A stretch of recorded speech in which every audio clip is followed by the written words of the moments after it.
ಯಾವುದೇ ತರಕಾರಿ ಬೇಳೆ ಸಾಂಬಾರು ಮಾಡುವಾಗ ಈ ಸಾಂಬಾರು ಪುಡಿಯನ್ನು 1-2 ಸ್ಪೂನ್ ಹಾಕಿದರೆ ಒಳ್ಳೆ ಘಮ ಅನ್ನುವಂತಹ ತುಂಬನೇ ರುಚಿಯಾಗಿರುವಂತಹ ಈ ಅಯ್ಯಂಗಾರ್ ಅಥವಾ ಬ್ರಾಹ್ಮಿನ್ ಶೈಲಿಯ ಸಾಂಬಾರು ರೆಡಿ ಆಗುತ್ತೆ.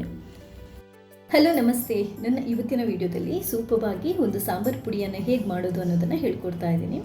ರೆಸಿಪಿನ ನೋಡಿ ಟ್ರೈ ಮಾಡಿ, ಇಷ್ಟ ಆದರೆ ಲೈಕ್ ಮಾಡಿ. ಹಾಗೆಯೇ ಇಲ್ಲಿ ತನಕ ನೀವು ಯಾರಾದರೂ ನನ್ನ ಚಾನೆಲ್ಗೆ ಸಬ್ಸ್ಕ್ರೈಬ್ ಆಗಿಲ್ಲದಿದ್ದರೆ ಸಬ್ಸ್ಕ್ರೈಬ್ ಆಗಿ ನನ್ನ ವೀಡಿಯೋಸ್ನ ನೋಡಿ ಲೈಕ್ ಮಾಡಿ, ಶೇರ್ ಮಾಡಿ, ನನ್ನ ಈ ಪ್ರಯತ್ನನ ಸಪೋರ್ಟ್ ಮಾಡಿ.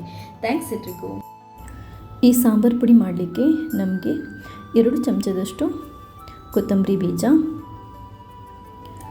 1 ಚಮಚದಷ್ಟು ಜೀರಿಗೆ, 1 ಚಮಚದಷ್ಟು ಸಾಸಿವೆ, 1/4 ಚಮಚದಷ್ಟು ಓಂಕಾಳು, ಇದು ಬೇಕಿದ್ರೆ ಮಾತ್ರ ಹಾಕ್ಕೊಳ್ಳಿ, 1/4 ಚಮಚದಷ್ಟು ಮೆಂತೆ,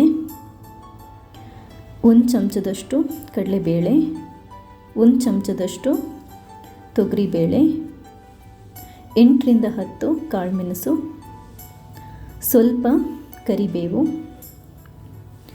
4ರಿಂದ 5 ಖಾರ ಮೆಣಸು ಅಂದರೆ ಒಣ ಕೆಂಪು ಮೆಣಸು,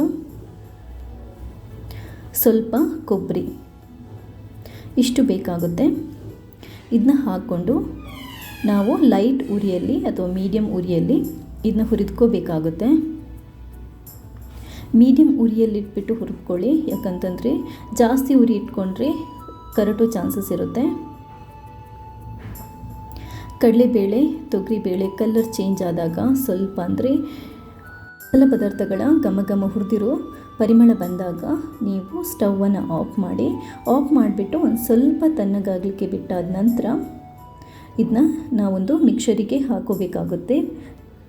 ಪುಡಿ ಮಾಡುವಂತಹ ಮಿಕ್ಸರ್ ನೀವು ತುಂಬ ತಣ್ಣಗೆ ಮಾಡಬೇಡಿ, ಸ್ವಲ್ಪ ಒಂಚೂರು ಬಿಸಿ ಇರುವಾಗಲೇ ನಾವಿದನ್ನ ಗ್ರೈಂಡ್ ಮಾಡ್ಕೋಬೇಕಾಗುತ್ತೆ. ಗ್ರೈಂಡ್ ಮಾಡೋಕ್ಕಿಂತ ಮುಂಚೆ 1/4 ಸ್ಪೂನಷ್ಟು ಇಂಗು ಮತ್ತು ಒಂದು 1/2 ಸ್ಪೂನಷ್ಟು ಅರಿಶಿನ ಪುಡಿ ಹಾಕ್ಕೊಂಡು ನಾವಿದನ್ನ ಗ್ರೈಂಡ್ ಮಾಡ್ಕೊಳ್ಳೋಣ.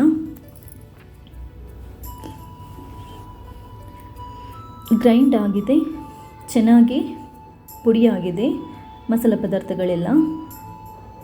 ಇಷ್ಟ ಆದರೆ ಸಾಕು. ನಾವಿನ್ನು ಇದನ್ನು ಯಾವುದಾದ್ರೂ ಒಂದು ಕ್ಲೀನಾಗಿರುವಂತಹ ಡಬ್ಬಕ್ಕೆ ಹಾಕಿ ಬಂದ್ ಮಾಡಿ ಇಡ್ಬೋದು.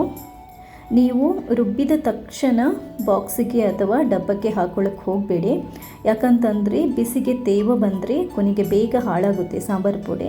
ಒಂದು ಸ್ವಲ್ಪ ತಣ್ಣಗಾದ ನಂತರ ನೀವು ಯಾವುದಾದ್ರೂ ಒಂದು ಡಬ್ಬಕ್ಕೆ ಹಾಕಿ ಕ್ಲೋಸ್ ಮಾಡಿ ಎಷ್ಟು ದಿನ ಬೇಕಾದರೂ ಇಡ್ಬೋದು. ಬೇಗ ಹಾಳಾಗುತ್ತೆ, ತುಂಬ ದಿನ ಬೇಕು ಅಂತಂದರೆ ನೀವು ಫ್ರಿಜ್ ಒಳಗಡೆ ಬೇಕಾದರೂ ಇಡ್ಬೋದು. ಈ ಸಾಂಬಾರು ಪುಡಿಯನ್ನು ನಾವು ಯಾವುದೇ ಬೇಳೆ ಪದಾರ್ಥಗಳಿಗೆ ಅಥವಾ ಯಾವುದೇ ತರಕಾರಿ ಸಾಂಬಾರುಗಳಿಗೆ 1-2 ಸ್ಪೂನಷ್ಟು ಹಾಕಿದರೆ ಸೂಪರ್ ಆಗಿರುವಂಥ ಈ ಬ್ರಾಹ್ಮಿನ್ ಶೈಲಿ ಅಥವಾ ಅಯ್ಯಂಗಾರ್ ಶೈಲಿಯಲ್ಲಿ ಸಾಂಬಾರು ರೆಡಿಯಾಗುತ್ತೆ. ನನ್ನ ಇವತ್ತಿನ ವಿಡಿಯೋ ಇಷ್ಟ ಆಗಿದ್ದಲ್ಲಿ ಲೈಕ್ ಮಾಡಿ. ಹಾಗೆಯೇ ಇಲ್ಲಿ ತನಕ ನೀವು ಯಾರಾದರೂ ನನ್ನ ಚಾನೆಲ್ಗೆ ಸಬ್ಸ್ಕ್ರೈಬ್ ಆಗಿಲ್ಲದಲ್ಲಿ ಸಬ್ಸ್ಕ್ರೈಬ್ ಆಗಿ ನನ್ನ ಈ ಪ್ರಯತ್ನ ಸಪೋರ್ಟ್ ಮಾಡಿ. Thank you ಎಲ್ರಿಗೆ.